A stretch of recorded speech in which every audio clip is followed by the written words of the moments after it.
Hi guys! Welcome po ulit sa aking channel. So this is Faye and for today's video ay dito po tayo sa PopoLive application. So para po ito sa mga newbie, mga beginners po dito sa PopoLive app po guys. So meron pong pa-event ngayon si PopoLive, libreng points po. So tamang-tama po ito sa mga nag-iipon ng points tulad ko po. So, punta po tayo sa application. Punta po tayo sa inyong mga rewards. Sa task. Sa ating task. So, ito guys ay para po sa mga female account po.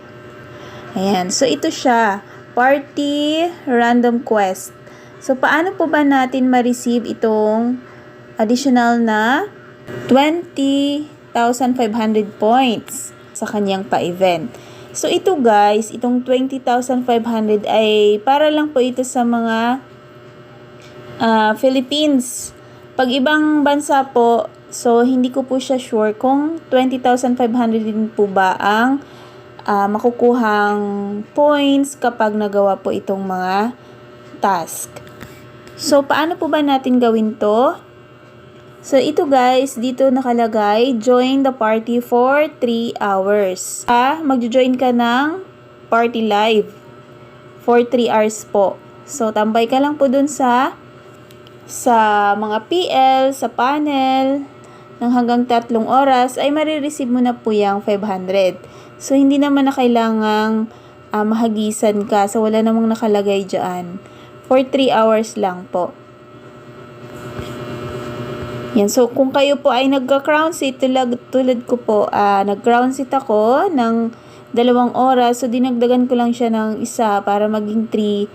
Ayan. So, marireceive ko na po itong 500. So, ang ginawa ko po dito guys ay sa crown seat po ako umupo. Sa crown seat. So, hindi natin sure kung pwede sa ibang seat. Pero sa crown seat po ako umupo sa yellow chair. So, ayan, 180 over 180 minutes. So, 3 hours po yan. So, dito naman sa baba, hindi ko pa siya ma-receive. Kasi meron siyang kondisyon. Ayan, dyan. Sit on the crown seat. So, ito guys, meron na talaga siyang nakalagay na instruction na sa crown seat ka dapat umupo. Sa crown seat. So, ibig sabihin sa yellow chair. So, dapat daw ay makareceive po kayo ng 350 points. So, para po ito guys sa mga trader, sa yung mga may coins na pang trade, mga nanalo sa games, ayan po.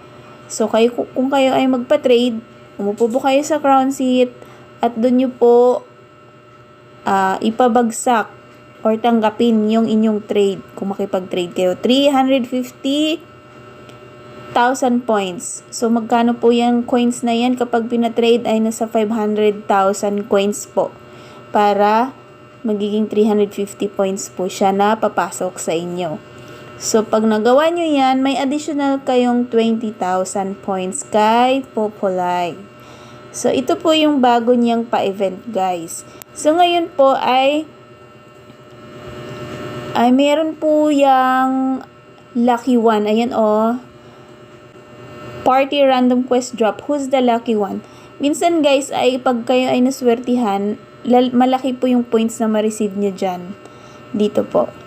So, sa mga naswertihan lang po yun, no? So, ayan lang guys yung aking i-share kung paano po yung gawing Party Random Quest. So, another points po yan para sa atin from PopoLive. So, thank you po. And happy earnings po dito sa kay PopoLive. Bye!